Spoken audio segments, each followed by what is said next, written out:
शुरू की साधना में चिर अमर अनुराग दे जाना, पूनम की चांदनी रात में टूटा ख्वाब दे जाना, मंजिल को जाना पैरों में छाले, माँ मुझे दो पर दे जाना, माँ मुझे दो पर दे जाना। मारुति ग्रुप ऑफ एजुकेशन की तरफ से इस ऑनलाइन क्लास में मैं गजेंद्र चारण आपका स्वागत करता हूँ। आज मैं आपको पढ़ाने आया हूँ हिंदी।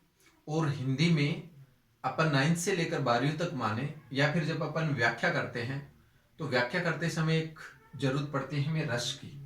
जब भी कोई कविता पढ़ते हैं और कविता में हमें तब तक रस का नहीं पता है तब तक अपन उस कविता को पहचान नहीं पाते हैं कि किस तरह की कविता है। तो हमें कविता पढ़ते समय, व्याख्या करते समय, जब अपन व्याख्या करते हैं सबसे पहले संदर्भ लिखते हैं, प्रसंग लिखते हैं, उसके बाद व्याख्या करते हैं और बाद में जब विशेष, जितना अच्छा विशेष होता है हिंदी में माना जाता है कि उतने ही अच्छे व्याख्या में नंबर मिलते हैं। कई बार अपन व्याख्या बहुत बड़ी कर देते हैं लेकिन विशेष है वो अच्छा नहीं लिख पाते हैं। विशेष से जो छात्र होता है उसका विषय के प्रति कितना ज्ञान है इसका हमें पता चलता है। तो हमें कविता पढ़ेंगे, कविता पढ़ने से पहले हमें रस की जानकारी होनी चाहिए कि हिंदी में रस होते हैं और रस क्या होते हैं। तो देखिए, रस की परिभाषा अगर देखें तो सीधी सी बात है, रस का अर्थ होता है आनंद। आनंद कैसे? जैसे मान लो कोई भी अपन चीज खाते, मिठाई खाते हैं तो उसमें अपन ने मान लो वो आप कहीं शादी में जाते हो और शादी में जाते हो तो आपके पास एक तो मिठाई में सूखे लड्डू है 1 महीना पुराना और एक आपके पास गुलाब जामुन या फिर कलाकंद का फिश है। तो आप सबसे पहले कौन सा फिश खाओगे? तो वही खाओगे जिसमें आपको ज्यादा रस से आनंद आता है, अर्थात गुलाब जामुन या कलाकंद मान के चलो। वैसे ही आप कई बार डांस करते हो, शादी में जाते हैं तो अपन उसी गाने पे करते हैं जो हमें अच्छा लगता है, जिसमें हमें आनंद आता है, जिसमें हमें रस आता है, उसी पे अपन नृत्य करते हैं। तो ऐसे ही काव्य को, उसी काव्य को अपन पढ़ते हैं जिस काव्य में रस हो, जिस काव्य को पढ़कर हमें क्या आए, आनंद आए। तो रस को हिंदी साहित्य में काव्य की आत्मा माना जाता है। रस को क्या कहा जाता है? काव्य की आत्मा कहा जाता है। अब देखिए, पहचान कैसे करेंगे अपन, कितने रस होते हैं, कैसे पहचान करेंगे, उसका एकदम सरल सा तरीका मैं आपको बता रहा हूं। देखिए, हिंदी में वैसे रस होते कितने, रस की परिभाषा हो गई ना सीधी सी, कि जिस काव्य को पढ़कर हमें आनंद की अनुभूति होती है उसी आनंद को हम क्या कहेंगे? हिंदी में उसे रस कहते हैं। अब देखिए, हिंदी में रस कितने होते हैं? रस 9 प्रकार से मुख्य रूप से, और वैसे 11 माने जाते हैं। कितने रस माने गए? 9 रस माने गए। अब आप रस वो मत समझना कि नींबू रस है, संतरे का रस है। जब काव्य को पढ़कर हमें किस तरह के भाव प्रकट होते हैं उसी भाव के अनुसार रसों का नाम निकाला है। क्योंकि मैं बताऊंगा लास्ट में, जब रस हो जाएंगे उसके बाद हमारे क्या है, स्थायी भाव होते हैं और वो बाहरी वातावरण से वो क्या है, प्रकट होते हैं, और उन्हीं स्थायी भावों का नाम से रस बना है। तो देखिए, मैं आपको 9 और जो गौण रूप से 11 रस है, पूरे के पूरे 11 रस आपको समझाता हूं आसानी से। एक बार शॉर्ट, एकदम से शॉर्ट समझाऊंगा जिससे आप आसानी से पहचान कर लो कविता पढ़कर कि इसमें कौन सा रस है, किस रस की कविता है। और उसको आप अगर विशेष में लिखोगे तो आपको अच्छा फायदा मिलेगा, और उसके अलावा आप कविता की पहचान भी कर लोगे कि किस रस की कविता है। तो देखिए, सबसे पहले हमारे आता है श्रृंगार रस। कौन सा माना जाता है? श्रृंगार रस। श्रृंगार रस के 2 भेद हैं। एक तो होता है संयोग श्रृंगार, दूसरा होता है वियोग श्रृंगार। संयोग श्रृंगार, संयोग, संयोग का मतलब होता है मिलन, वियोग का मतलब होता है बिछुड़ना, दूर होना।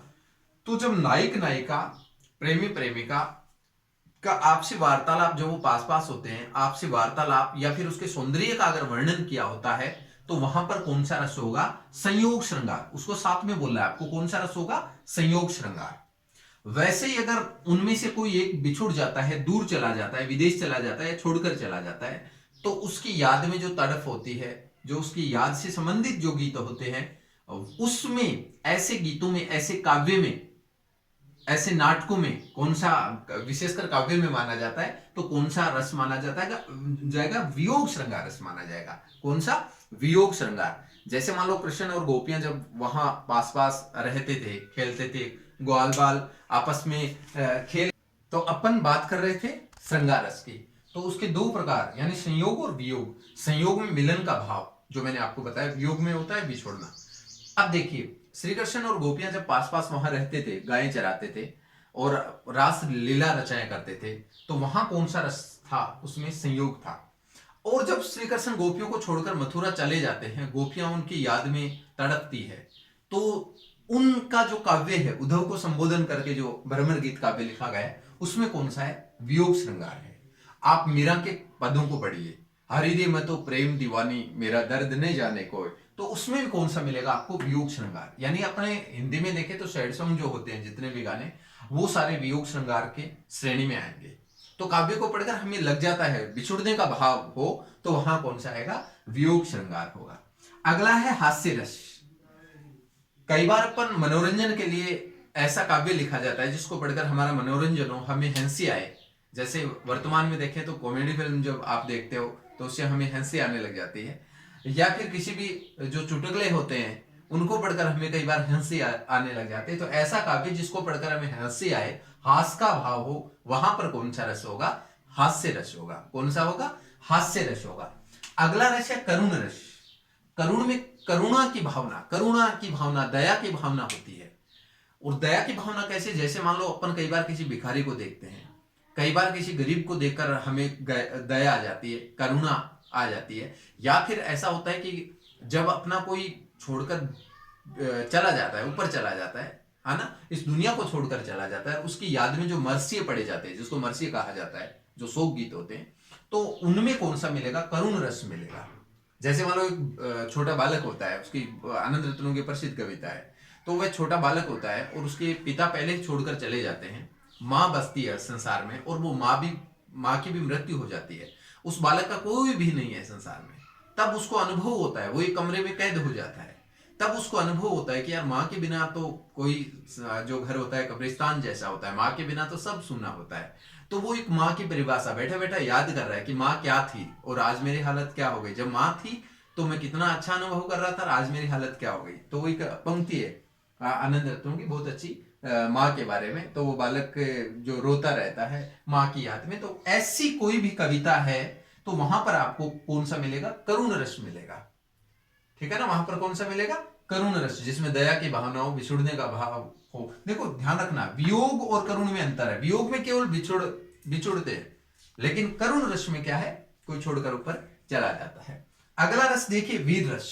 वीर रस में क्या होता है? जब कविता को पढ़कर हमें वीरता की भावना आ जाए, उत्साह जागृत हो जाए, वहां पर कौन सा रस मिलेगा आपको? वीर रस मिलेगा। जैसे देशभक्ति रचना होती है, उनको पढ़कर हमें उत्साह जाग जाता है, तो वहां पर वीर रस की कविताएं होती है। आदिकाल का जितना भी साहित्य है वीर रस से भरा पड़ा है, उस क्योंकि वीर रस की बहुत जरूरत होती है। जब राजा लोग लड़ने जाते थे, तो हम चारण जो कवि होते थे, उन चारण कवियों का काम होता था राजा का वीरता के भाव लाना, हौसला बढ़ाना।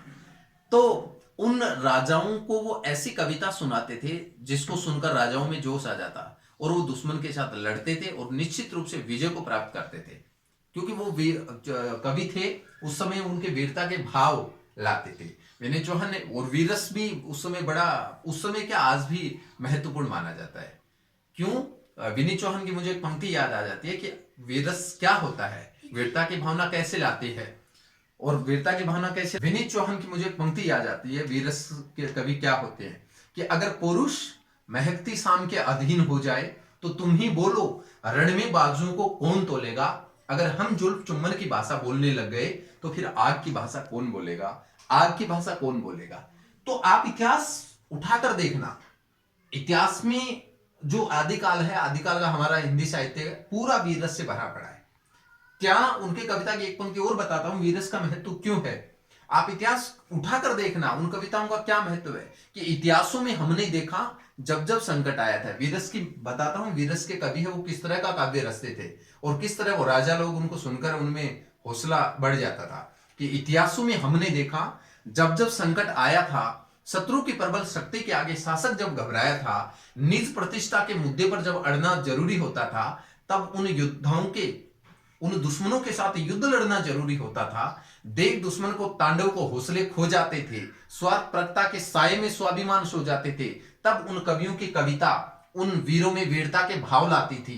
तब उनकी कविता को सुनकर वो वीर उनमें सोए हुए सूर्य को जगाती थी, तब उन कविताओं को सुनकर वो वीर दुश्मन के बंकर पर चढ़ जाते थे, तब उनकी कविता सुनकर बिना शीश के धड़ लड़ जाते थे, बिना शीश के धड़ लड़ जाते थे। तो इस तरह वीर रस होता था उन कविताओं में। और आज भी अपन पढ़ते हैं, रामधारी सिंह दिनकर को पढ़ो, आपके 11वीं क्लास में है।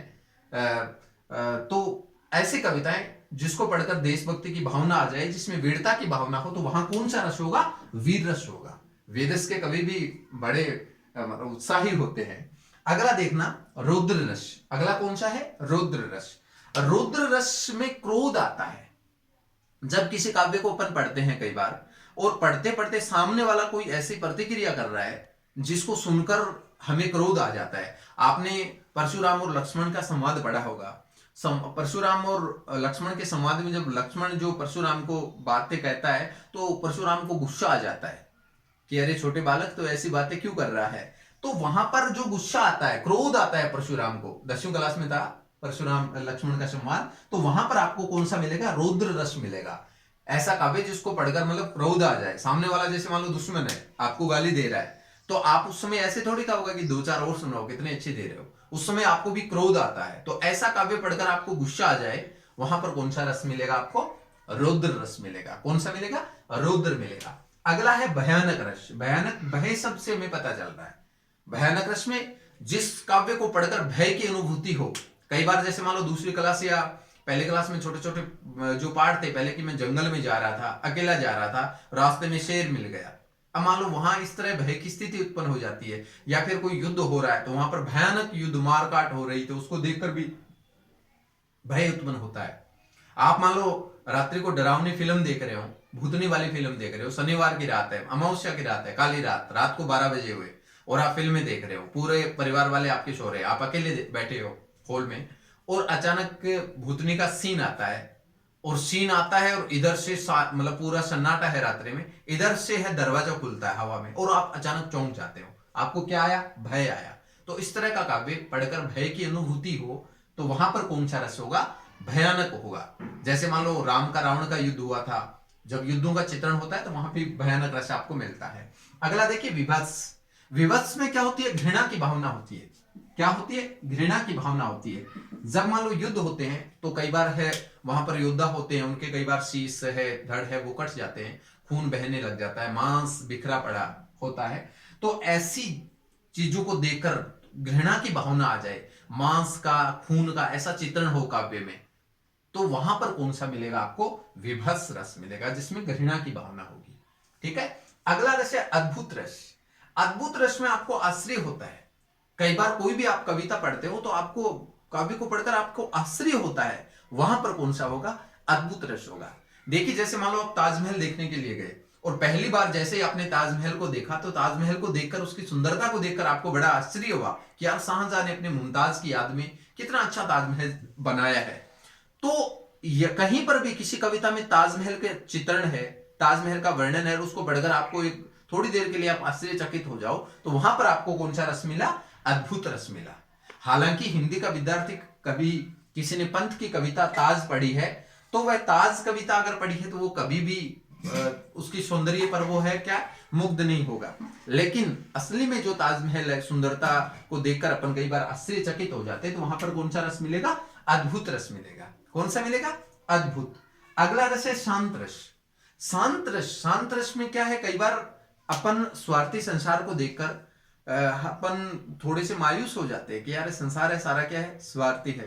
तो बहुत सारे संत होते हैं, वो इस संसार को छोड़कर तपस्या करने लग जाते हैं, वैराग्य धारण कर लेते हैं। वैराग्य यानी वितराग। तो वो जो छोड़कर तब वन में चले जाते हैं, वितराग जो उनको प्राप्त हो जाता है, और उनका संतों का जो काव्य है, वहां पर आपको कौन सा मिलेगा? शांत रस मिलेगा।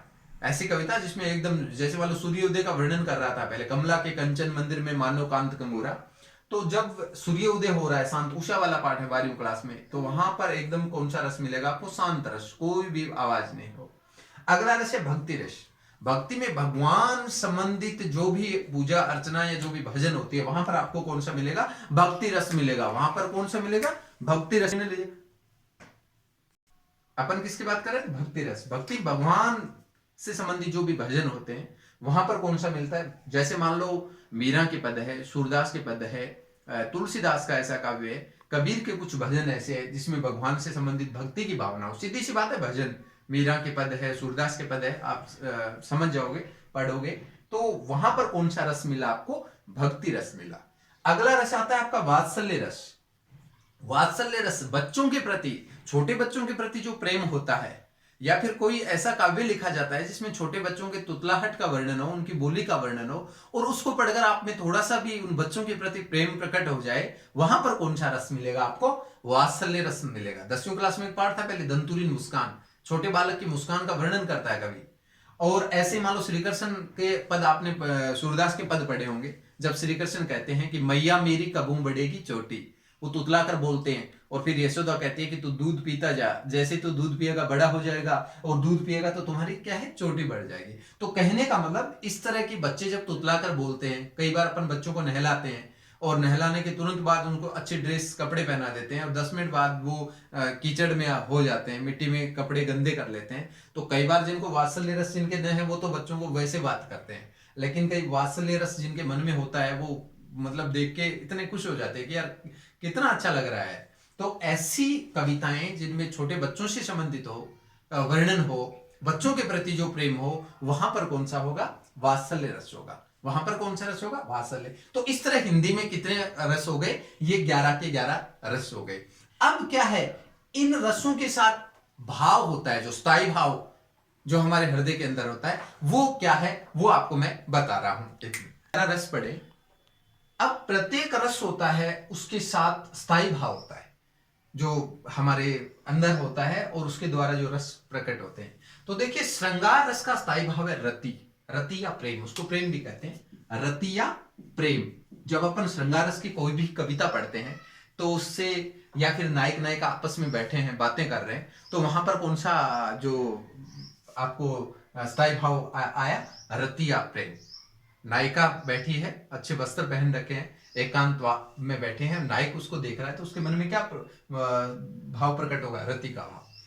हास्य की कोई कविता पढ़ते हैं अपन, हास्य रस की, तो वहां पर क्या? हंसी आती है हमें।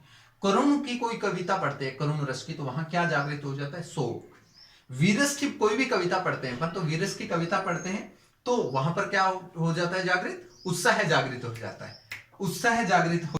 वीर रस की जब कविता पढ़ते हैं तो हमें क्या जागृत हो जाता है? उत्साह का भाव जागृत हो जाता है। रौद्र रस की कविता पढ़ते हैं अपन तो हमें क्या आता है? क्रोध आता है। परशुराम और लक्ष्मण का जो संवाद है उसको उसमें देखते हैं तो क्रोध आता है। भयानक रस की कविता पढ़ते हैं तो उसमें स्थायी भाव क्या है? भयानक रस का भय। विभत्स का क्या है? जुगुप्सा, घृणा की भावना। और अद्भुत का क्या है? आश्चर्य। अद्भुत का क्या है? आश्चर्य। और शांत रस है, शांत रस का स्थायी भाव है निर्वेद। भक्ति रस है, भक्ति रस में भगवत विषय रति, रति का मतलब होता है प्रेम, भगवान के प्रति जो प्रेम प्रकट होता है वहां कौन सा? भक्ति रस होता है। और वात्सल्य रस क्या? संतान विषय रति। मैंने कहा था ना कि जब अपन छोटे बच्चों के जो तुतला कर बोलते हैं, या फिर उनके बारे में जो कोई कविता लिखी जाती है और उस कविता को पढ़कर हमें प्रेम उत्पन्न हो जाता है, तो वहां कौन सा मिलेगा? वात्सल्य रस मिलेगा। तो ये आपके रस हो गए। और रस कहाँ काम आएंगे? जब अपन व्याख्या करते हैं तो पता चल जाता है हमें कि इसमें कौन सा रस है, और विशेष में अपन लिखते हैं तो अच्छे आपको अंक मिलते हैं। इसके अलावा कोई भी कविता पढ़ते हैं, कई बार पूछ भी लेते हैं इसमें कौन सा रस है, तो आपके 9 से लेकर या फिर कोई भी पद्य की कविता पढ़ो, हर कविता में आपको रस मिलेगा। आप ढूंढना, पहचान करना इसमें कौन सा रस है, इससे आपको आगे फायदा होगा। तो यह आज के रस की क्लास हुई। अगली क्लास अपन फिर लेंगे। आज के लिए आपको बहुत बहुत आभार, बहुत बहुत धन्यवाद।